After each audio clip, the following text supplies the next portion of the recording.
Okay, hello students, मेरा नाम अंशु है. So class 9th ICSC, this is very first lecture with you.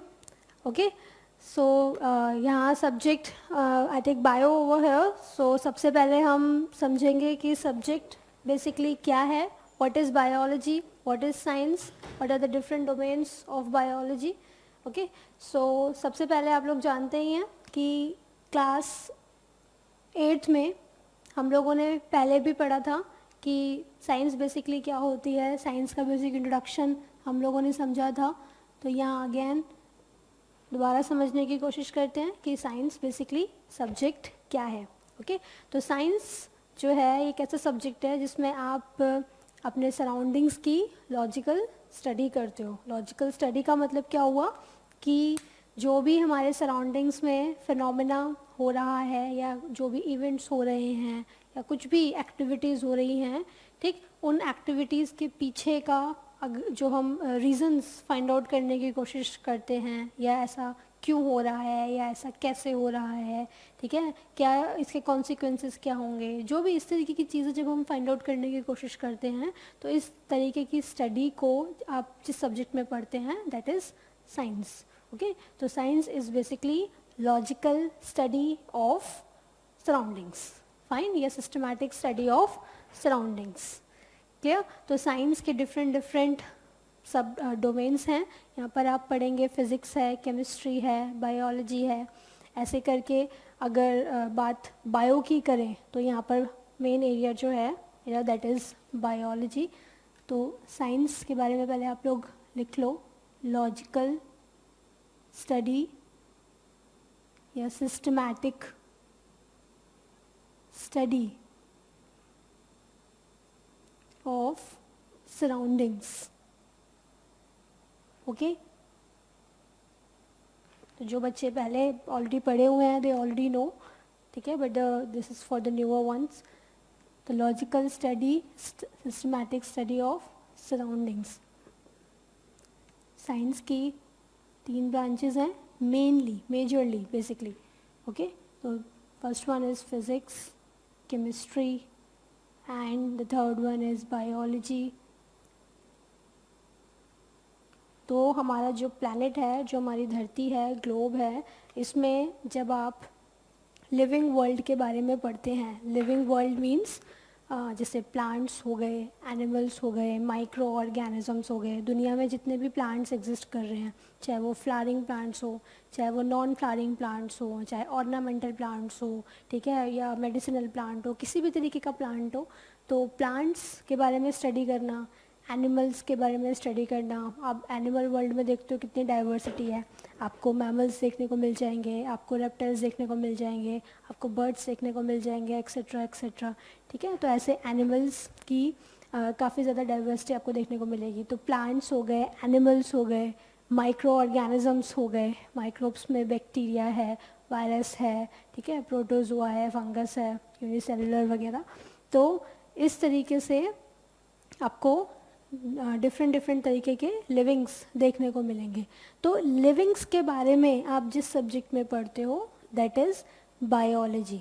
और living world के बारे में हम इसी सब्जेक्ट में पढ़ते हैं. बाकी जो नॉन लिविंग एरिया है, ठीक है, या मैटर वगैरह का एरिया है, वो इन सब्जेक्ट्स में पढ़ा जाता है, फिज़िक्स और केमिस्ट्री में. तो बायो की अगर हम बात करें तो biology basically made up of 2 words. 2 words आ रहे हैं ना, एक है बायोस और दूसरे हैं लोगोस. फाइन. तो बायोलॉजी में यहाँ 2 वर्ड्स आ रहे हैं, बायोस एंड लोगोस.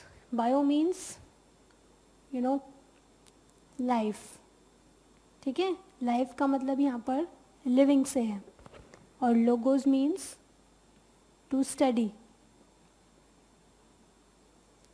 तो biology basically means what? Biology is the study of livings. तो हमारे ग्लोब पर, हमारे प्लैनेट पर जितने भी लिविंग क्रिएचर्स एग्जिस्ट कर रहे हैं, उनके बारे में आप जिस सब्जेक्ट में पढ़ते हो that subject is biology and that is a part of science. Okay, so living organisms जो हैं they are further of 3 types. 3 तरीके के होते हैं ना, मतलब मैंने तो एक जनरल कैटेगरी बता दी. सब जो है इसी कैटेगरी में आएंगे। ऑल्दो वायरसेस जो हैं उनके बारे में आप लोग जानते ही हैं, सुना भी होगा कि उनको ना तो कम्प्लीटली हम लिविंग बोल सकते हैं ना कम्प्लीटली नॉन लिविंग बोल सकते हैं, तो कुछ एक्सेप्शंस हैं, बट जनरल अगर देखा जाए तो हमारे ग्लोब पर, हमारे प्लैनेट पर आपको मिल जाएंगे लिविंग्स की श्रेणी में कौन कौन से, प्लांट्स मिल जाएंगे, एनिमल्स मिल जाएंगे, और क्या मिल जाएंगे, माइक्रो ऑर्गेनिजम्स। ठीक है, तो इनके बारे में आप जिस सब्जेक्ट में पढ़ते हैं दैट इज़ बायोलॉजी। ठीक, तो अब चैप्टर का नाम ही है इंट्रोड्यूसिंग बायोलॉजी। ठीक है, नाम से समझ में आ रहा है। तो इस चैप्टर में आपको हिस्ट्री पढ़नी है, थोड़ा बैकग्राउंड पढ़ना है कि बायो की शुरुआत कब से हुई, ठीक है, कौन से टाइम से हुई, कब से इंटरेस्ट जागा, और डिफरेंट डिफरेंट जो डोमेन्स हैं बायो की, जो डिफरेंट डिफरेंट ब्रांचेस हैं, सब ब्रांचेस हैं, ये सब आप लोगों को इस चैप्टर में पढ़ना है। फाइन, तो ये पूरा एक इंट्रोडक्शन आपका रेडी हो जाएगा इस सब्जेक्ट का, जो आपको पता चल जाएगा कि हाँ ये सब्जेक्ट में ये चीज़ें हमें पढ़नी होती है और इस सब्जेक्ट की ये इम्पॉर्टेंस है, ये रेलेवेंस है। फाइन, तो biology is completed, introduction is completed कि बेसिकली क्या है, यहाँ पर कौन कौन से वर्ड्स हैं। तो लिविंग वर्ल्ड के बारे में आप इस सब्जेक्ट में पढ़ते हो, और जो मैटर या नॉन लिविंग एरिया है वो studied in physics and chemistry. ठीक है, तो बायो जो है अगर इसकी बात करी जाए तो हर सब्जेक्ट का आपको कोई ना कोई फादर ज़रूर मिलेगा। ठीक है, फादर मीन्स जिसने फाउंडेशंस रखी हो सब्जेक्ट की। ठीक है, एक इनिशियली काम करा हो या बहुत शुरुआत जब कुछ इन्वेस्टिगेशन या डिटेल्स पता लगाई हो तो उसको आप फादर बोल देते हैं। तो ऐसे बायो के जो फादर हैं दैट इज़ एरिस्टोटल, बड़े फेमस हैं, हर जगह नाम सुनने को मिल जाएगा आपको, फिज़िक्स में भी सुना होगा आप लोगों ने।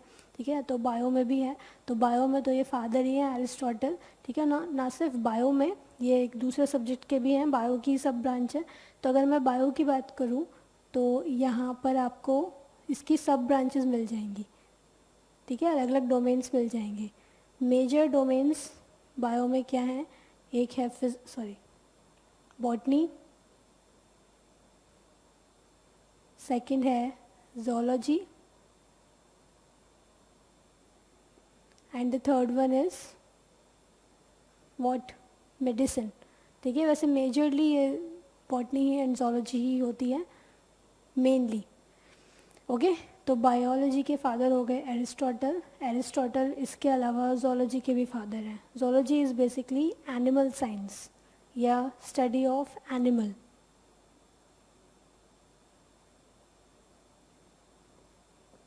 ठीक है, और बॉटनी स्टडी ऑफ प्लांट्स। भाई bio is study of livings ना, तो लिविंग्स में आपको बता दिया यही कैटेगरी है। ठीक है, अब इनमें आप प्लांट्स के बारे में पढ़ लो तो बॉटनी प्लांट साइंस, और जोलॉजी इज़ बेसिकली एनिमल्स के बारे में स्टडी, तो बॉटनी यहाँ पर आप चाहे तो लिख सकते हैं प्लांट साइंस, और जोलॉजी इज़ एनिमल साइंस। ठीक है, तो इनिशियली जो एरिस्टोटल थे उन्होंने एनिमल्स वगैरह पे काफ़ी इन्वेस्टिगेशन करा, काफ़ी डिटेल्स निकाली जब बहुत शुरुआत का टाइम था, इसीलिए उनको जोलॉजी का भी फादर बताया गया है, क्योंकि उन्होंने जोलॉजी की फाउंडेशन तैयार कर दी, इसलिए फादर ऑफ जोलॉजी कौन हो गए, एरिस्टोटल। ठीक है, और यहाँ पर जो फादर होंगे बॉटनी के, ऑफ बॉटनी, हाँ जी, कौन, थियोप्रास्टस।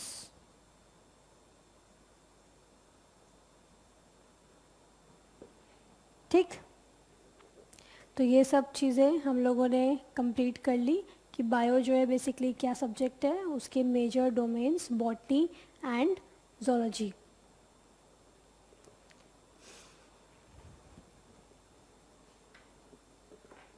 फाइन, चलो, तो इसके अलावा ये तो मेजर डोमेन्स थे, बाकी इसके अलावा अब बात करते हैं कि बायो की हिस्ट्री क्या है। बहुत जनरल ओवरव्यू आप लोगों के लेवल में बता रखा है।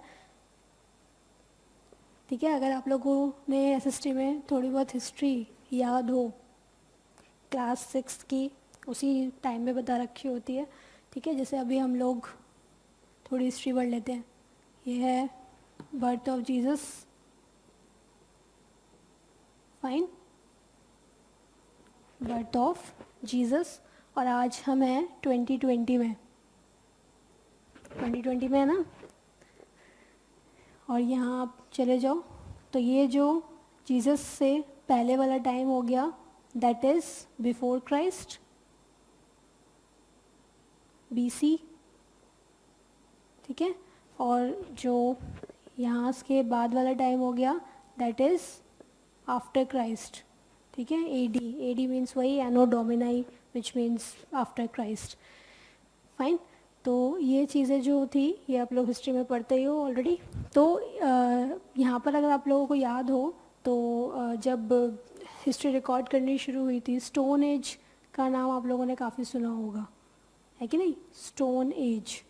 तो स्टोन एज सबसे पहला जो टाइम बताते हैं जब हिस्ट्री रिकॉर्ड करनी शुरू हुई थी, तो वो स्टोन एज का ही बताते हैं, जिसमें जो और इंसान थे वो स्टोन्स का बहुत इस्तेमाल करते थे, इसीलिए उसका नाम पड़ गया स्टोन एज, ठीक है। चाहे वो एनिमल्स को मारने के लिए हो, चाहे वो आग वाग निकालने के लिए हो, ठीक है, कुछ भी इस तरीके से जो भी मतलब मैक्सिमम, या कटिंग वटिंग के लिए हो, तो किसी भी चीज़ की, तो उनके लिए स्टोन्स का बहुत इस्तेमाल यूज़ होता था उस ज़माने में, तो इसीलिए उसका नाम पड़ गया था स्टोन एज, ठीक है। तो यहाँ जो बायो की फाउंडेशन है वो यहीं से उठाई जाती है कि यही टाइम ज़रूर रिस्पॉन्सिबल रहा है कि फाउंडेशन तैयार करने के लिए। फिर आगे तो डेवलपमेंट होता गया, इतने लोग आते गए, उन्होंने अपना कंट्रीब्यूशन दिया, तो आज ये एक सब्जेक्ट रेडी हो गया जो आप लोग पढ़ रहे हैं अभी 2020 में, ओके। लेकिन स्टोन एज जो है उसका एक फाउंडेशन जो है वो वहीं तैयार हुआ था।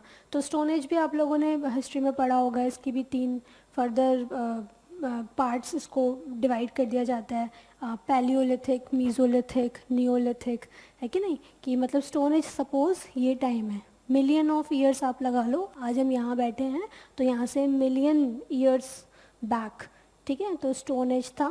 तो स्टोन एज के टाइम को डिवाइड कर दिया जाता है पैलियोलिथिक, मीज़ोलिथिक एंड नियोलिथिक, ओके। ये सब हिस्ट्री का पार्ट है, यहाँ पर आप लोग बस थोड़ा सा मैं एक जनरल ओवरव्यू दे रही हूँ। तो पैलियोलिथिक, मीज़ोलिथिक और नियोलिथिक, इसी टाइम में बायो की फाउंडेशंस जो है वो डेवलप होनी शुरू हुई। कैसे डेवलप होनी शुरू हुई, क्योंकि आप जानते हैं कि जो उस ज़माने का इंसान था वो नेचर के काफ़ी करीब रहता था, जंगलों में घूमता रहता था, एनिमल्स के कांटेक्ट में काफ़ी ज़्यादा था। तो उस दौरान जो है उसने नेचर को काफ़ी जाना, ठीक है। उसे पता था अच्छा प्लांट्स जो हैं इस टाइम ये फ्रूट डेवलप हो रहा है, अगले सीज़न में ये मिलेगा, अगले सीज़न में कुछ और खाने को मिलेगा, ये वाला एनिमल इस वाले प्लांट के पीछे पड़ा रहता है, ये इसको कंज्यूम करता है, इसको खाता है, ठीक है। इस तरीके से उन्हें डिफरेंट डिफरेंट चीज़ों की हैबिट्स के बारे में पता चल गया, एनिमल्स की हैबिट्स के बारे में पता चल गया कि ये एनिमल्स जो हैं एक पर्टिकुलर टाइम में ही ब्रीड करते हैं, या एक पर्टिकुलर टाइम में इसी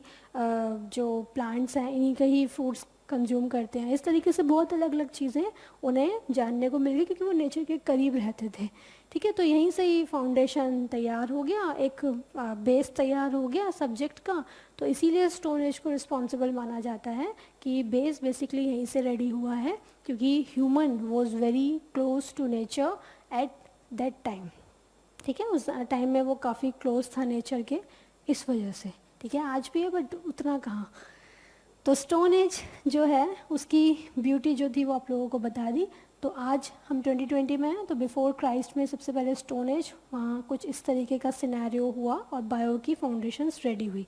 फिर आगे टाइम बढ़ता गया बढ़ता गया बढ़ता गया, ठीक है। यहाँ से आप कुछ सेंचुरीज़ अगर पीछे जाओ तो एरिस्टोटल आए, ठीक है, एरिस्टोटल आए, इसके अलावा थियोप्रास्टस आए, ठीक है, हिपोक्रेट्स आए। तो ये तीनों कौन थे, बेसिकली ग्रीक्स थे, मतलब ग्रीस के नेटिव्स जो बोला जाता है, ग्रीस के रहने वाले जो लोग हैं, ठीक है। तो ये जो ग्रीक पीपल थे, ये जो तीनों मैंने ग्रीक्स बताए, Aristotle, Theophrastus and Hippocrates, Aristotle, Theophrastus and Hippocrates. तो ये जो तीनों थे, तीनों के तीनों ग्रीक्स, इन्होंने भी अपना कंट्रीब्यूशन दिया। फिर मैं वही आप लोगों को बताऊं कि एरिस्टोटल ने डिटेल में जानकारी निकाल दी एनिमल्स की, तो इसलिए वो फादर बन गए, ठीक है। इसके अलावा थियोप्रास्टस जो थे उनको प्लांट साइंस में ज़्यादा इंटरेस्ट था, तो उन्होंने उस पर काम करना शुरू करा, तो उसके फादर बन गए और बहुत अच्छे से इन्होंने बेस तैयार कर दिया था, बहुत अच्छे से। ठीक है। और हिपोक्रेट्स जो थे ये father of medicine, father of medicine means healing. ठीक है। बॉडी में जैसे आप डॉक्टर वगैरह के पास जाते हो तो हीलिंग कराने तो जाते हो, चोट वोट लग गई, इंजरी हो गई, तबीयत वबीयत खराब हो गई, दैट इज़ फिजिकल हीलिंग। ठीक है। तो वो जो काम करा उस पर उन्होंने काम किया हिपोक्रेट्स ने। तो इस तरीके से डिफरेंट डिफरेंट लोगों के कंट्रीब्यूशन की वजह से एक सब्जेक्ट रेडी हो गया। और आप जानते हो कि सब्जेक्ट का बहुत इम्पोर्टेंस है। यही सब्जेक्ट है जो आप लोगों को बताता है कि बीमारियाँ कैसे फैलती हैं, किस तरीके से होती हैं। क्योंकि जब आपको पता होगा कि फॉर एग्जांपल डिज़ीज़ ही ले लो आप, तो डिज़ीज़ आप लोगों को पता होगा कि ये इस तरीके से फैल रही है, इस बॉडी पार्ट को अफेक्ट कर रही है। ठीक है। और अगर ये हमें हो गई तो ये सब कॉन्सिक्वेंसेस होंगे। तो ये चीज़ें जब हमें पता होंगी तो नेचुरल है हम लोग प्रिकॉशंस भी लेंगे, और प्रिकॉशंस लेंगे तो डेफिनेटली विल बी हेल्दी। ठीक है। ऐसा है या नहीं? तो इसीलिए सब्जेक्ट जो है वो इम्पॉर्टेंट हो जाता है, क्योंकि आपकी हेल्थ, और आज की डेट में तो वैसे ही 2020 पता ही है आप लोगों को, तो इसीलिए जो हेल्थ वाला पार्ट है ये बहुत इम्पॉर्टेंट हो जाता है। और जो बायो है वो इस पर बहुत इम्पॉर्टेंट एक रोशनी डालती है। इसके अलावा तो पहला तो मैंने आपको यही यूज़ बता दिया सब्जेक्ट का कि आपकी हेल्थ में इम्प्रूवमेंट ऑटोमेटिकली हो जाएगा अगर आप कंसेप्ट्स को यहाँ पर यूटिलाइज करना शुरू करोगे अपनी डे टू डे लाइफ में। जैसे फॉर एग्जांपल आप लोग डाइजेस्टिव सिस्टम पढ़ते हो, ठीक है। तो बायो में जब आप डाइजेस्टिव सिस्टम पढ़ते हो तो आप लोगों को पता होता है, जैसे पढ़ाया जाता है कि जो बक्कल कैविटी है वहाँ से फूड गया, ईज़ोफेगस, देन स्टमक, इंटेस्टाइन। ठीक है। इस तरीके से बताया जाता है। तो हम लोग बात कर रहे थे बायो की इम्पोर्टेंस के बारे में, इस सब्जेक्ट के रेलेवेंस के बारे में। तो यहाँ पर आप लोगों को बताया गया था कि किस तरीके से ये आपको हेल्थ के बारे में बताया जाता है। यहाँ पर सिंपल सी चीज़ है, अगर आपको पता होगा कि कोई भी ऑर्गेनिज्म, कोई भी माइक्रो ऑर्गेनिज्म या पैथोजन इस तरीके से डिजीज़ कॉज करता है, उसके इस तरीके से डिजीज़ कॉज करने की वजह से ये सब कॉन्सिक्वेंसेस जनरेट होते हैं, ये सब प्रॉब्लम्स आती है, ये वाला ऑर्गन अफेक्ट हो जाता है। तो ये सब चीज़ें अगर आपको पता होंगी ऑलरेडी तो नेचुरल बात है आप नेक्स्ट टाइम प्रिकॉशंस भी लेंगे, और प्रिकॉशंस भी लेंगे तो ऑटोमेटिकली विल बी हेल्दी। तो इसीलिए यहाँ पर इस सब्जेक्ट का इम्पोर्टेंस आ जाता है, क्योंकि ये आपको हेल्थ के बारे में प्रॉपर जानकारी देता है। Next comes environmental issues. ठीक है। आपको बायो में इन्वायरमेंटल इश्यूज़ के बारे में भी बताया जाता है। जैसे आप लोग खुद सुना भी होगा, आप लोगों ने इतने केसेस होते हैं, या बायोडाइवर्सिटी लॉस के बारे में भी आपने सुना होगा, अभी रिसेंटली बात भी आई थी। तो जैसे एलिफेंट हो गए या फिर लायन हो गए, टाइगर हो गए, आप लोग देख रहे हैं इनका नंबर काफ़ी कम हो गया है। तो अगर ऐसे सिचुएशन रहेगी, बायोडाइवर्सिटी इस तरीके से लॉस होएगी, तो उसका रिज़ल्ट क्या निकलेगा? बायोडाइवर्सिटी अगर लॉस होएगी तो हमारा जो सिस्टम है वो बहुत डैमेज हो जाएगा। ठीक है। हमारा सिस्टम जो है वो काफ़ी ज़्यादा प्रॉब्लम में आएगा। जैसे फॉर एग्जांपल आप लोगों ने क्लास 8 में पढ़ा भी था, ठीक, अगर इकोसिस्टम वाला चैप्टर आप लोगों को याद हो तो इकोसिस्टम वाले चैप्टर जो है उसमें हम लोगों ने एक फूड चेन वाला टॉपिक पढ़ा था। जैसे फॉर एग्जांपल ग्रासेस हैं या प्लांट्स हैं कोई भी सपोज़, और वो जो ग्रासेस हैं वो ये हो गया गोट, नेक्स्ट इज़ लायन। तो ग्रासेस जो हैं they are eaten by goat, okay, and goat is further eaten by lion. तो ये सब फूड चेन हम लोगों ने पढ़ी थी। फाइन। तो हेल्थ जो है इन्वायरमेंटल इशू। अब इन्वायरमेंटल इश्यूज़ में क्या कंडीशन है कि आप खुद सोचो, अगर फॉर एग्जांपल सपोज सारे के सारे लॉयन वैनिश हो गए, ख़त्म हो गए, तो उसका रिजल्ट क्या निकलेगा? सारे के सारे अगर एक्सटेंट हो गए तो गोट का नंबर विल राइज, बहुत ज़्यादा गोट का नंबर बढ़ जाएगा।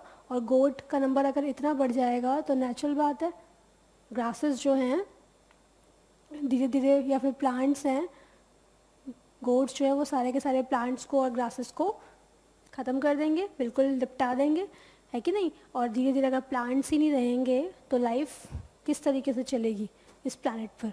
ओके। तो इकोसिस्टम हमारा बहुत ज़्यादा अनस्टेबल हो जाएगा, डैमेज हो जाएगा।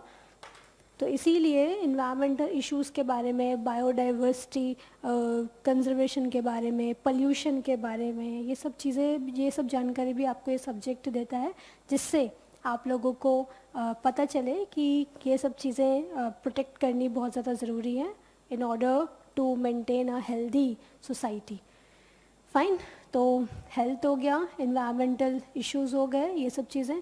बाकी और बातें मैंने आप लोगों को बताई दी, क्या क्या चीज़ें और हम इस सब्जेक्ट में पढ़ते ही हैं। ओके, तो इसीलिए सब्जेक्ट को पढ़ना बहुत ज़्यादा ज़रूरी है, क्योंकि अल्टीमेटली आपको हेल्थ के बारे में जानने को मिलेगा और जो बेसिकली इकोसिस्टम है, उसकी स्टेबिलिटी है, एनवायरमेंटल कंसर्न्स हैं, इनके बारे में जानने को मिलेगा।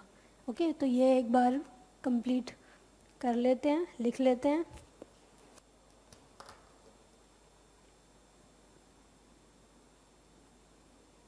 आपको बेसिक सारा लिखवाई दिया था, बायो क्या है, बॉटनी, जोलॉजी, ठीक है। और इसके बाद आगे नेक्स्ट हम लोग हिस्ट्री लिख लेते हैं, history of biology. Basically life sciences. Okay, life sciences क्यों बोलते हैं? क्योंकि आप लोग जानते हो कि अभी एक बहुत बड़ा सब्जेक्ट है, ठीक है। इसमें बहुत सारी ब्रांचेस आती हैं, काफ़ी ज़्यादा मतलब ये फील्ड काफ़ी वाइड हो चुका है, इसीलिए इसको अब लाइफ साइंसेस बोलते हैं अपार्ट फ्रॉम बायोलॉजी। तो हिस्ट्री ऑफ बायोलॉजी आप लोग अभी बताया, शुरुआत हुई है स्टोन एज से, तो एक बेसिक चार्ट आप बना सकते हैं। यहाँ पर हो गया 0, birth of Jesus Christ, okay. और यहाँ हो गया 2020, यहीं पर बैठे हैं ना हम। और ये हो गया स्टोन एज। फाइन, तो ये सारी चीज़ें हो गई। अब stone age, birth of Jesus Christ, 2020। अब यहाँ स्टोन एज जो है, ये वाला जो पीरियड है, that is Palaeolithic, mesolithic, sorry मैं भी लिखवा देती हूँ अलग से। ये वाला जो पीरियड है सारा स्टोन एज हो गया, million years, million of years. तो आज से मिलियन ऑफ ईयर्स पहले स्टोन एज था। इसी स्टोन एज में आपको 3 पीरियड्स देखने को मिल जाएंगे, मतलब 3 जो टाइम पीरियड पूरा है उसको डिस्ट्रीब्यूट कर दिया, पैलियोलिथिक, मीजोलिथिक और नंबर 3 इज नियोलिथिक।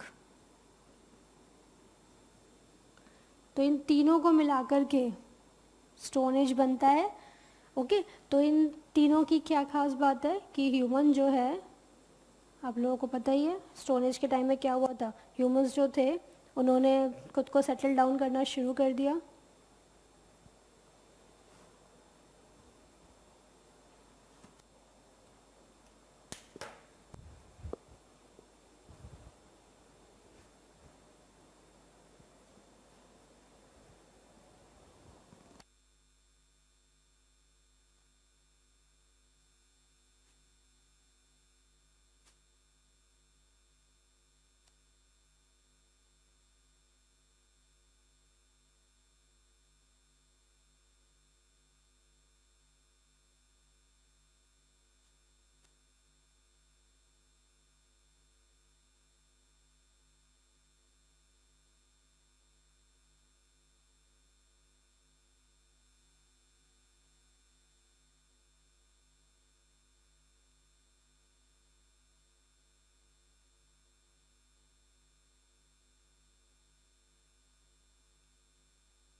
तो स्टोन एज आप लोग जानते ही हैं किस तरीके से इसका यूटिलाइजेशन रहा। तो ह्यूमंस जो हैं बेसिकली यहाँ पर पहले कंप्लीट करेंगे। Humans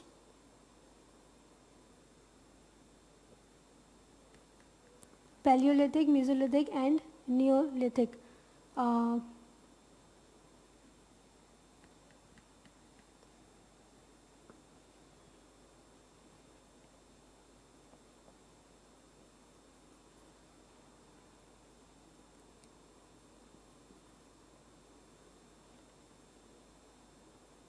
Humans were very close to nature, so they know about habits, various habits, okay, various habits of animals. Humans were very close to nature, so they knew about various habits of animals. Various habits of animals का मतलब क्या हुआ, उन्हें पता होता था कि ये वाला एनिमल इस तरीके के प्लांट को कंज्यूम करता है, ठीक है, फलाना एनिमल इस सीज़न में इस वाले फ्रूट को या वेजिटेबल को कंज्यूम करता है। मतलब उन्हें पता होता था ये सब चीज़ें, क्योंकि वो जब नेचर के साथ ही हैं तो और उन्हें क्या और कुछ तो है नहीं उनके पास, तो यही सब चीज़ें वो लोग ध्यान देंगे। तो humans were very close to nature, so they knew about various habits of animals and plants. Plants के बारे में भी उन्हें काफ़ी पता होता था कि कौन से वेजिटेबल्स कौन से सीज़न में मिलेंगे, है कि नहीं। अच्छा, कोई चोट वोट लग गई तो इस वाले प्लांट का ये वाला जो पार्ट है इसको यूज़ करके हम खुद को हील कर सकते हैं। ऐसे बहुत सारी चीज़ें उन लोगों ने इन्वेस्टिगेट कर ली थी, क्योंकि जब सारे नेचर के साथ ही रहेंगे तो नेचुरल बात है काफ़ी ईजी हो जाएगा। तो ह्यूमंस जो थे उस तरीके का उनका प्लान था। नियोलिथिक पीरियड में क्या हुआ था बेसिकली, नियोलिथिक पीरियड वो पीरियड था जो कि इस पूरे एज का लास्ट वाला पार्ट रहा है, लास्ट वाला ड्यूरेशन रहा है। नियोलिथिक वो पीरियड था जिसमें एग्रीकल्चर डेवलप हुआ था, एग्रीकल्चर डेवलप्ड, ओके।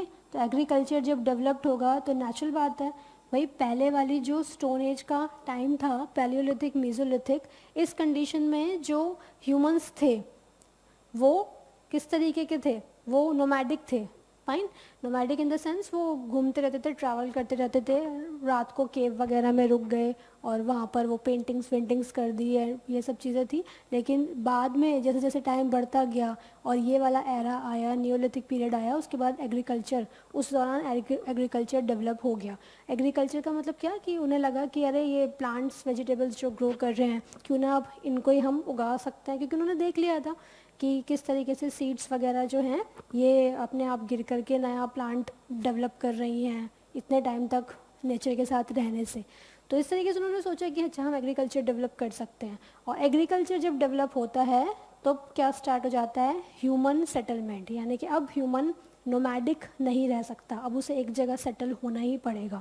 और यहीं से शुरुआत हुई फिर फैमिली कल्चर्स की, फैमिलीज़ बननी शुरू हो गई, ठीक है। परिवार, आज भी हम लोग फैमिलीज़ में ही रहते हैं, है कि नहीं। तो फैमिली वाली जो थिंग है कहीं ना कहीं यहाँ कनेक्ट होती है कि नियोलिथिक पीरियड उसके पीछे रिस्पॉन्सिबल माना जाता है, क्योंकि एग्रीकल्चर जब भी डेवलप होगा नेचुरल बात है सेटलमेंट होगा ही होगा, ह्यूमन को एक जगह रुकना ही पड़ेगा एग्रीकल्चर की देखभाल वगैरह ये सब चीज़ें करने के लिए, प्लांट्स वगैरह की, ओके। तो एग्रीकल्चर डेवलप, यहाँ पर आप लिख सकते हैं कि ह्यूमन सेटलिंग स्टार्टेड,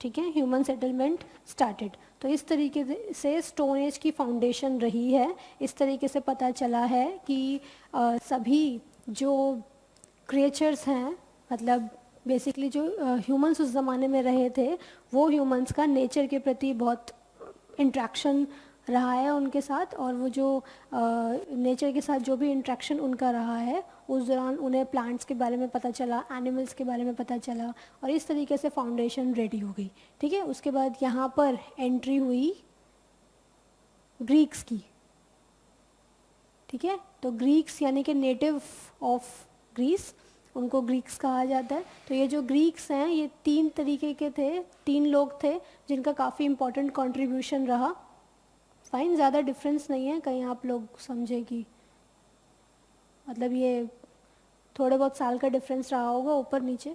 तो 3 ग्रीक्स कौन कौन से थे? एक तो थे एरिस्टोटल, पढ़ चुके हैं इनके बारे में, फादर हैं। Next is Theophrastus and number third is Hippocrates. तो Hippocrates is basically father of medicine, ये मेडिसिन के फादर हैं। Medicine in the sense healing science जो रहती है कि वुंड वगैरह, जैसे आप डॉक्टर के पास जाते हैं, ठीक है, तो वुंड वगैरह, घाव, चोट वगैरह, तो हीलिंग वाली जो टेंडेंसी है, बॉडी में कोई प्रॉब्लम आ गई तो हील करने वाला जो पूरा सेक्शन है दैट इज़ मेडिसिन, और ये फाउंडेशन रखी थी हिपोक्रेट्स ने। ओके, तो ये सब चीज़ें जो थी हम लोगों ने पढ़ ली, समझ ली। उसके बाद फिर आप लोग पता ही है 2020 में आज आप हैं, और जीसस क्राइस्ट के बर्थ के बाद यानी कि AD, ये पूरा जो टाइम पीरियड है दैट इज़ AD, एनो डोमिनाइन, मतलब after the birth of Jesus Christ, और ये वाला पार्ट जो है before the birth of Jesus Christ.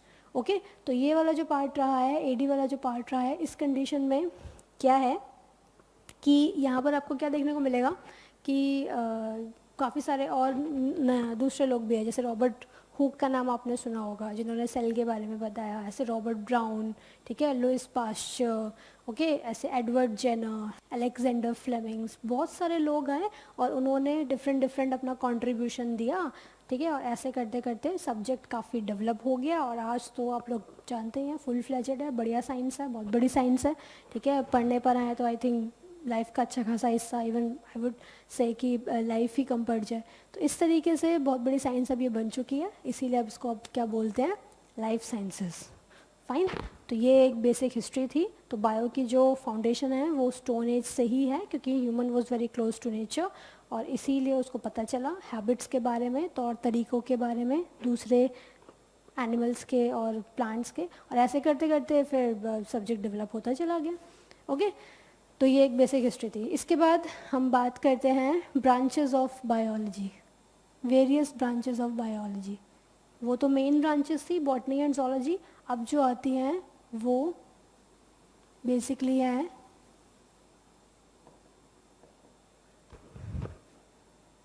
तो ब्रांचेस ऑफ बायोलॉजी में सबसे पहले हम बात करते हैं माइक्रोबायोलॉजी।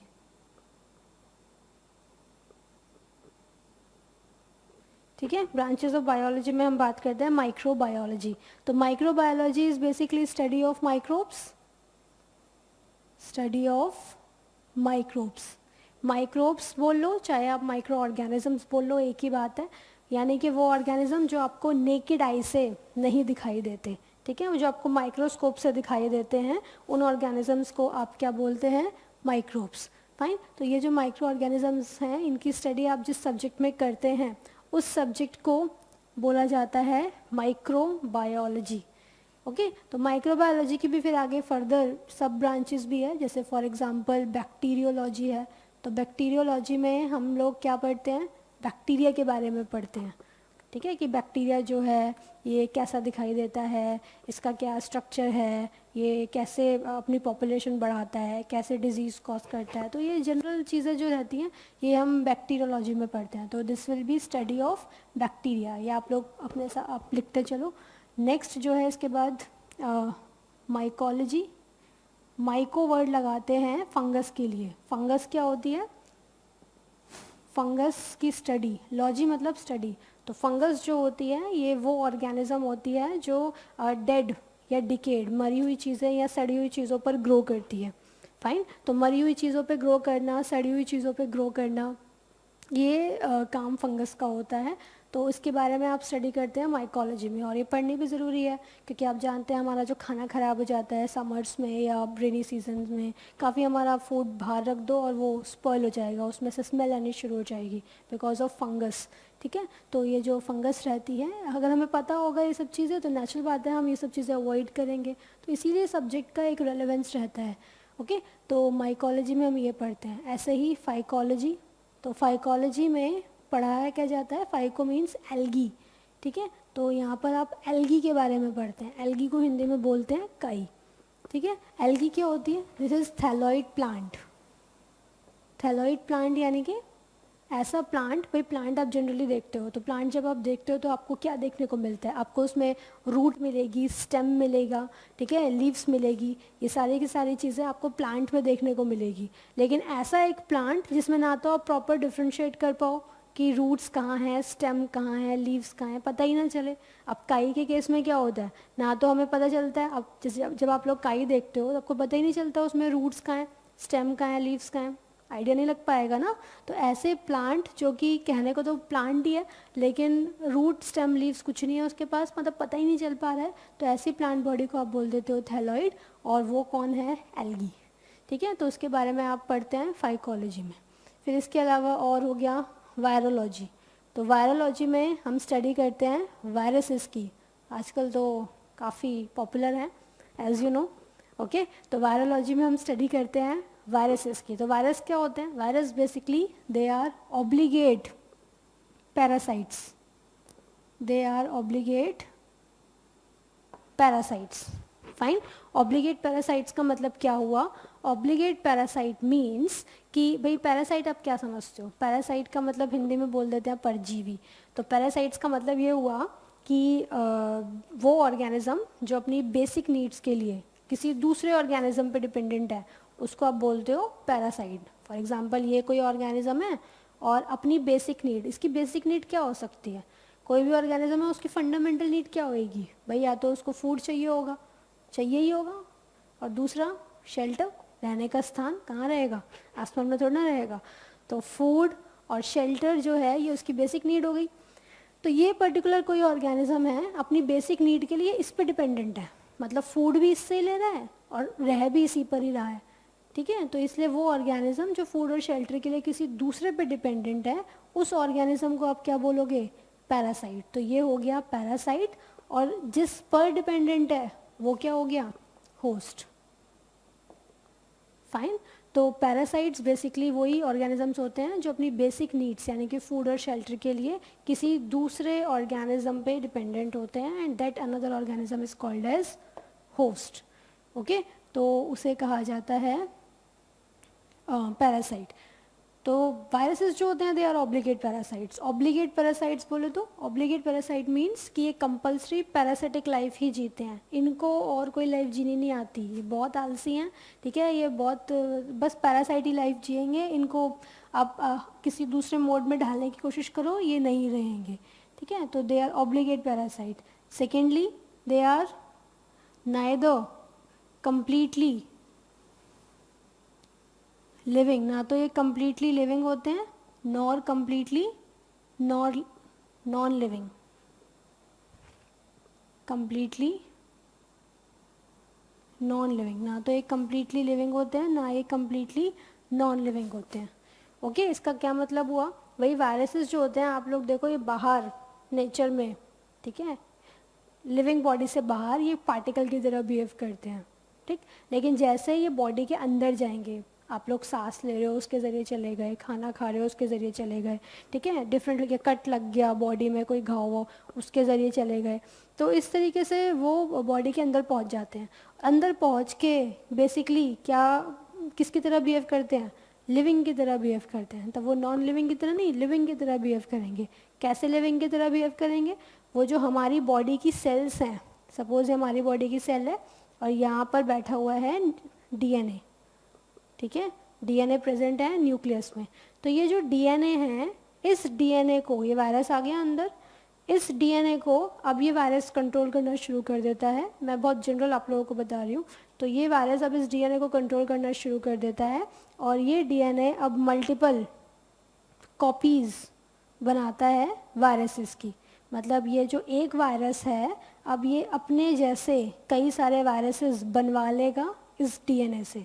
मतलब ये तो बहुत स्मार्ट हो गया कि कहने को बाहर तो बिहेव कर रहा था नॉन लिविंग की तरह, और जैसे हमारी बॉडी में एंटर हुआ, जैसे ही सेल वेल के अंदर एंटर हुआ, हमारे ही डीएनए को इसने रेगुलेट करना शुरू किया और अपनी मल्टीपल कॉपीज़ बनवा ली, रिप्रोडक्शन कर लिया। बेसिकली रिप्रोडक्शन का मतलब अपने जैसे कई सारे इंडिविजुअल्स रेडी कर लिए, पूरी सेना तैयार कर ली, फौज तैयार कर ली।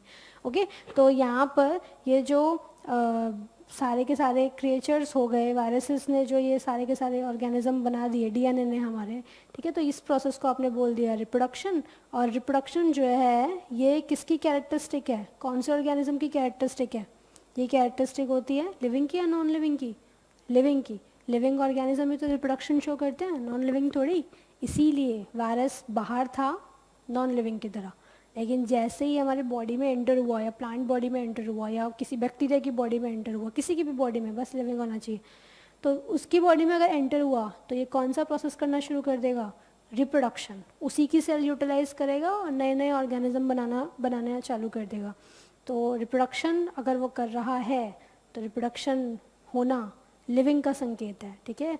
तो इसलिए पता नहीं चल पाता कि वायरस जो है वो उसको हम कम्प्लीटली नॉन लिविंग बोलें या कम्प्लीटली लिविंग बोलें, क्योंकि बाहर तो वो नॉन लिविंग की तरह रह रहा है और जैसे हमारी सेल में एंटर कर रहा है वो लिविंग की तरह बिहेव कर रहा है कि नहीं। इसीलिए तो इन सब चीज़ों की वजह से वायरस जो है they are highly mysterious creature, I would say. Fine. तो बैक्टीरियोलॉजी, माइकोलॉजी, फाइकोलॉजी, वायरोलॉजी, ये सब पार्ट्स आपको बताए। इसके बाद दूसरा आ जाता है पैरासाइटोलॉजी। तो पैरासाइटोलॉजी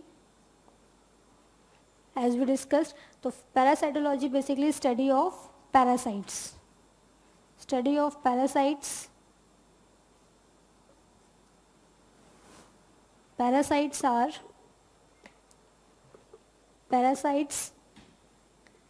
are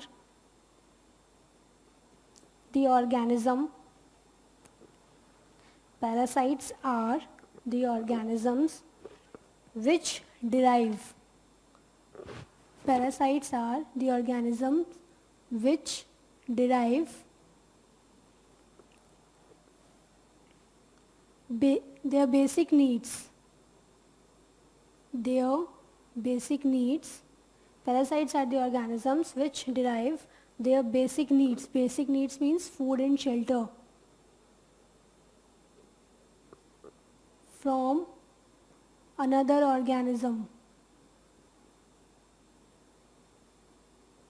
इस अनदर ऑर्गेनिज्म को आप क्या बोलते हो ब्रैकेट में? कॉल्ड होस्ट, ठीक है, इसे कहा जाता है होस्ट। तो ये जो पैरासाइट्स होते हैं इनके बारे में आप पढ़ते हैं जिस सब्जेक्ट में, वो होता है पैरासाइटोलॉजी। तो पैरासाइट्स जो आपको दो तरीके के देखने को मिलेंगे, एक होते हैं एक्टोपैरासाइट्स और एक होते हैं एंडोपैरासाइट्स, ठीक है, एक्टोपैरासाइट्स, एंडोपैरासाइट्स। तो एक्टोपैरासाइट्स के कंडीशन में क्या है? Ecto means outside, endo means inside. तो ये पैरासाइट्स कहाँ रहेंगे?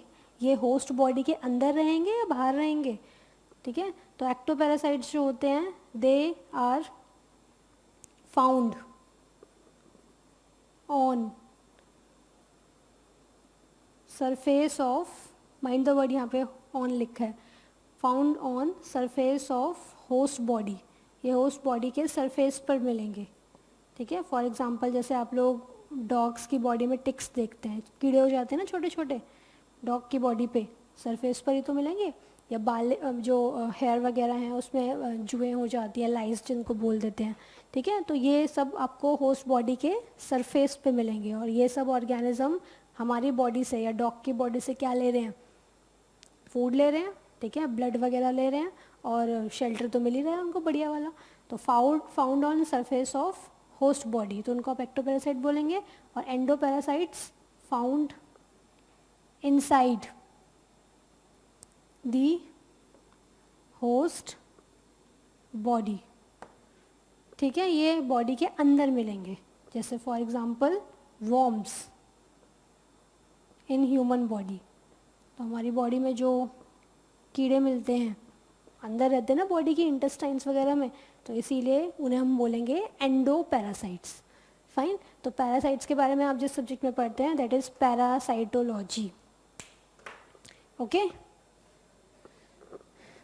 फाइन। तो पहला था माइक्रोबायोलॉजी। माइक्रोबायोलॉजी में भी आपको वेरियस ब्रांचेस पढ़ा दी। तो अभी तक हम लोगों ने क्या क्या कवर कर लिया? पहले आप लोगों को बताया गया बायो क्या है, सॉरी साइंस क्या है, साइंस के बाद फिर बायो क्या है, बायो में हम क्या क्या पढ़ते हैं, लिविंग्स के बारे में पढ़ाया जाता है। फिर बायो का रिलेवेंस हमने डिस्कस किया कि बायो पढ़ना क्यों ज़रूरी है। फिर इसकी फाउंडेशन पढ़ी कि कैसे इसका जो कनेक्शन है, फाउंडेशन है, वो स्टोन एज से जुड़ा हुआ है. स्टोन एज से ही स्टार्टिंग वगैरह हुई थी क्योंकि human was very close to nature. तो ये सब चीज़ें हम लोगों ने पढ़ी.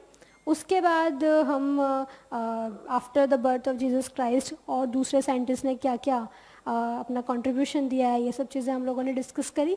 फाइन. उसके बाद हम लोगों ने स्टार्ट किया बेसिक जो था बायो, यानी कि उसका ब्रांचेस जो थी बायोलॉजी में, वो सारी की सारी ब्रांचेस हम लोगों ने देखी. तो सबसे पहले अभी आपको बताया microbiology, then we taught about parasitology. और पैरासाइटोलॉजी में आप लोगों को पैरासाइट्स बताए, एक्टोपैरासाइट्स एंड एंडोपैरासाइट्स. इसके बाद तीसरी जो ब्रांच आती है वो ब्रांच है मॉर्फोलॉजी. मॉर्फोलॉजी बेसिकली क्या, मॉर्फोलॉजी यानी कि ऐसी ब्रांच बायो की जिसमें आप एक्सटर्नल स्ट्रक्चर्स के बारे में पढ़ते हैं. ठीक है, यानी कि एक्सटर्नल ऑर्गेनाइजेशन के बारे में पढ़ते हैं. जैसे फॉर एग्जांपल कोई भी प्लांट है तो उस प्लांट में आप रूट्स के बारे में पढ़ रहे हो, स्टेम के बारे में पढ़ रहे हो. ठीक है, या लीव्स के बारे में पढ़ रहे हो. लीव्स में सपोज ये लीव्स हैं और इस लीव्स में वेन्स, ये जो वेन्स हैं, मिडरिब है, ये किस तरीके से, ये जो वेन्स हैं ये किस तरीके से नेटवर्क बना रही हैं, ये सब चीज़ें, मतलब एक्सटर्नल फीचर्स के बारे में अगर आप पढ़ रहे हो तो उस तरीके की जो साइंस हो गई दैट इज़ मॉर्फोलॉजी. और anatomy is study of internal structure. Internal structure means जो भी इंटरनल स्ट्रक्चर टिश्यू ऑर्गेनाइजेशन है कि कोई पर्टिकुलर पार्ट है, सपोज लीफ है या फिर रूट है, वो लीफ या रूट्स में कैसे टिश्यूज़ प्रेजेंट हैं, उनका अरेंजमेंट क्या है. ठीक है, वो क्या क्या काम कर रहे हैं, तो ये सब चीज़ें हम पढ़ते हैं एनाटॉमी. तो morphology is study of external structures of organism and anatomy is study of internal structure of organism. तो बाहरी संरचना के बारे में पढ़ना इज़ मॉर्फोलॉजी, और जो अंदर की संरचना है कि वो पर्टिकुलर ऑर्गन या पर्टिकुलर पार्ट बॉडी का वो उसमें क्या क्या चीज़ें प्रेजेंट है, वो कैसे बना है, वो सब पढ़ना is anatomy, internal structure of organism. Okay, next comes cytology. Cytology नाम से समझ में आ रहा है, साइटो मीन्स सेल. तो स्टडी ऑफ सेल, सेल के बारे में पढ़ना, उसके फंक्शंस के बारे में पढ़ना कि सेल कैसे काम करता है, क्या उसका स्ट्रक्चर है, किन किन चीज़ों से मिलके बना है, ये सब आप पढ़ते हैं साइटोलॉजी में. इसके बाद नेक्स्ट आता है फिजियोलॉजी. फिजियोलॉजी में बेसिकली क्या पढ़ना होता है कि जैसे अगर बात करें लाइफ प्रोसेसेस की. ओके, लाइफ प्रोसेसेस का मतलब जैसे कोई भी ऑर्गेनिज्म है, आप लोग जानते हैं, वो ऑर्गेनिज्म अपने आप को ज़िंदा रखने के लिए कई तरीके के प्रोसेसेस करता है. जैसे अगर प्लांट की बात करें तो प्लांट फोटोसिंथेसिस करेगा. ठीक है, रेस्पिरेशन करेगा, हार्मोन्स वगैरह बनाएगा, पानी को जड़ों से लेकर के वो ऊपर तक पहुंचाएगा मिट्टी से. तो ये सब काम जो है वो प्लांट करता है अपने आप को ज़िंदा रखने के लिए. ऐसे ही एनिमल बॉडी में भी कई सारे प्रोसेसेस होते हैं, जैसे डाइजेशन हम लोग करते हैं, फिर रेस्पिरेशन करते हैं, जो भी खाना हम लोगों ने खाया है उस खाने से एनर्जी निकालते हैं. ठीक है, और वही जो फूड है वो बॉडी के डिफरेंट डिफरेंट पार्ट्स में भेजते हैं. तो ये सारे जो काम हैं, ये सब काम बहुत एसेंशियल हैं, इनके बिना लाइफ ख़त्म है, लाइफ रुक जाएगी. तो ऐसे प्रोसेसेस को बोलते हैं life processes. Life processes means the processes which are essential for the survival of any organism. तो प्लांट्स में आप लोगों को बता दिए कौन कौन से प्रोसेसेस हैं ऐसे, जैसे फोटोसिंथेसिस, ओके, रेस्पिरेशन एक्सेट्रा. ऐसे ही एनिमल्स के केस में भी है, डाइजेशन, रेस्पिरेशन, एक्सक्रीशन. तो ये जो सारी चीज़ें हैं इनको हम बोलते हैं, इन्हीं प्रोसेसेस को आप बोलते हो लाइफ प्रोसेसेस. और इन्हीं लाइफ प्रोसेसेस को हम जिस सब्जेक्ट में पढ़ते हैं उस सब्जेक्ट को बोला जाता है फिजियोलॉजी. तो ऐसे आप प्लांट फिजियोलॉजी अगर देखेंगे तो उसमें हम यही सब चीज़ें पढ़ेंगे, और एनिमल फिजियोलॉजी पढ़ेंगे तो उसमें हम ये सब चीज़ें, digestion, respiration and so on. Okay, next comes इसके बाद genetics. Genetics is study of heredity and variations, study of heredity and variations. तो हेरिडिटी एंड वेरिएशंस का मतलब क्या हुआ कि हेरिडिटी की अगर हम बात करें तो हेरिडिटी को इनहेरिटेंस भी कहा जाता है। जैसे फॉर एग्जांपल आप लोग जानते ही हैं कि पेरेंट्स के जो बॉडी कैरेक्टर्स होते हैं, ठीक है, वो प्रोजनी में भी ट्रांसफ़र होते हैं। प्रोजनी यानी कि ऑफस्प्रिंग, इसको चाइल्ड बोल देते हैं आम भाषा में। तो सपोज़ फादर के अगर हेयर कर्ली हैं, ठीक है, तो वो फीचर बच्चे में भी अपीयर होगा, ठीक है, या मदर की हाइट टॉल है या ड्रॉफ है तो उस तरीके के फीचर भी बच्चे में डेवलप होंगे, ठीक है। तो जो भी बॉडी कैरेक्टर है वो प्रोजनी में जाएगा। तो ये जो बॉडी कैरेक्टर्स या बॉडी फीचर्स जो हम अपने पेरेंट्स से प्राप्त करते हैं, ठीक, उस प्रोसेस को ही आप क्या बोलते हैं, इनहेरिटेंस, कि हमने उनसे इनहेरिट किया है। इसी को ही आप टेक्निकली क्या बोल देते हैं, हेरिडिटी। और यही हेरिडिटी आप जिस सब्जेक्ट में पढ़ते हैं दैट इज़ जेनेटिक्स, ओके। और वेरिएशंस क्या होती हैं, वेरिएशंस का मतलब होता है differences among the individuals, differences among the individuals of same species। Same species इसका मतलब क्या हुआ, जैसे कि हमारे ग्लोब पर इतने सारे लिविंग ऑर्गेनिजम्स मिलेंगे तो सभी लिविंग ऑर्गेनिजम्स जो हैं वो कैटेगरीज में बटे हुए हैं। जैसे ह्यूमन बींग्स की अलग एक कैटेगरी हो गई, ऐसे डॉग की अलग कैटेगरी हो गई, है ना, मैंगो की अलग कैटेगरी है, लीची के पेड़ की अलग कैटेगरी है। तो ये जो हमने कैटेगरीज बना दी हैं, इसी कैटेगरी को आपने एक स्पीशीज़ बोल दिया। अभी के लिए इतना ही समझते हैं, डिटेल में हम ये पढ़ेंगे आगे के लेक्चर्स में। तो स्पीशीज़ जो है इसके जो इंडिविजुअल्स है, सपोज अगर मैं ह्यूमन बींग्स की बात करूँ तो ह्यूमन बींग्स जो हैं ये सब मिलकर के एक स्पीशीज़ बना रहे हैं। तो इनके केस में क्या है, आपको डिफरेंसेस देखने को मिलेंगे। आप अगर अपने पेरेंट्स को देखो एक दूसरे से अलग हैं, ठीक है, आप अपने आप को देखो आप अपने पेरेंट्स से थोड़े से अलग हो, फिर अपने सिबलिंग्स को देखो वो अलग हैं। तो इस तरीके से हम सब लोग एक ही स्पीशीज़ का पार्ट होते हुए भी, एक ही कैटेगरी का पार्ट होते हुए भी एक दूसरे से अलग अलग हैं, डिफरेंट है। तो इसी डिफरेंसेस को, इसी अलग होने को ही आप टेक्निकली क्या बोल देते हैं, वेरिएशंस। तो वेरिएशंस और हेरिडिटी की स्टडी जिस सब्जेक्ट में करते हैं वो सब्जेक्ट कहलाता है जेनेटिक्स, ओके। तो अब तक हम लोगों ने कौन कौन सी ब्रांचेस पढ़ी, माइक्रोबायोलॉजी, एनाटॉमी, मॉर्फोलॉजी, पैरासाइटोलॉजी, ठीक है, साइटोलॉजी, फिजियोलॉजी, जेनेटिक्स, ये सब के सब ब्रांचेस जो हैं एक जनरल हैं। इसके अलावा और भी बहुत सारी ब्रांचेस हैं, ऐसा नहीं है, लेकिन सभी ब्रांचेस कवर अप करवाना डिफ़िकल्ट है। तो आप लोग एक बार अपने लेवल पे भी बुक में पढ़ो, इस बहाने बुक भी पढ़ना हो जाएगा और उसको गो थ्रू करो। और जहाँ आपको लगे कि ये पढ़ने के बाद हमें ये पर्टिकुलर ब्रांच समझ में नहीं आई, नोट दैट डाउन, और जब भी उसको डिस्कस करने का मौका मिलेगा विल डेफिनेटली डिस्कस, ओके। तो ये सब चीज़ें इग्नोर नहीं करनी है, वो सब चीज़ें कंप्लीट करनी है, स्किप नहीं करना। ये तो सारी मेन है ही जो आप लोगों को करवाई गई, फाइन। इसके बाद बात करते हैं हम अप्लाइड ब्रांचेस की।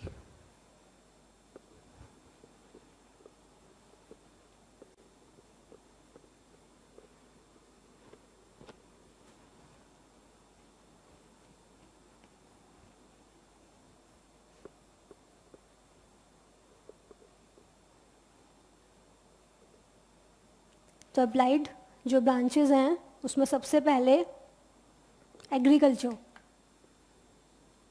तो एग्रीकल्चर का डिस्कशन पहले भी हो चुका है, स्टोन एज के टाइम में आप लोगों को बता दिया कि कैसे नियोलिथिक जो टाइम था उसमें ह्यूमन अपना नोमैडिक लाइफस्टाइल छोड़ के सेटल होना शुरू हो गया, क्योंकि एग्रीकल्चर अगर करना है तो सेटल होना ही पड़ेगा, ओके। तो एग्रीकल्चर के केस में यहाँ पर रेजिंग यानी कि आप लोगों को कल्टीवेशन करवाना है। किसका कल्टीवेशन, फूड का ही करवाओगे। फूड आप एनिमल से भी प्राप्त करते हो, फूड आप प्लांट से भी प्राप्त करते हो, ठीक है। तो दोनों से ही फूड प्राप्त होता है, इसीलिए दोनों का ही कल्टीवेशन करवाना है इस एग्रीकल्चर, ओके। ऐसे और भी दूसरे आपको फील्ड्स मिल जाएंगे, ऐसे पिसी कल्चर है, मतलब फिशेस का कल्चर करवाना, क्योंकि फिशेस को कल्चर करवाना क्यों ज़रूरी है, दे आर फूड। बंगालीज़ के केस में या फिर आप जो कोस्टल रीजन्स में चले जाओ वहाँ पर जो लोग मिलेंगे आपको, ठीक है, तो वो फिशेज़ उनका मेन फूड रहता है, इसीलिए। तो पिसी कल्चर हो गया, एग्रीकल्चर हो गया। बायोटेक्नोलॉजी बेसिकली व्हाट, भाई नाम से समझ में आ रहा है, bio means living, technology means techniques.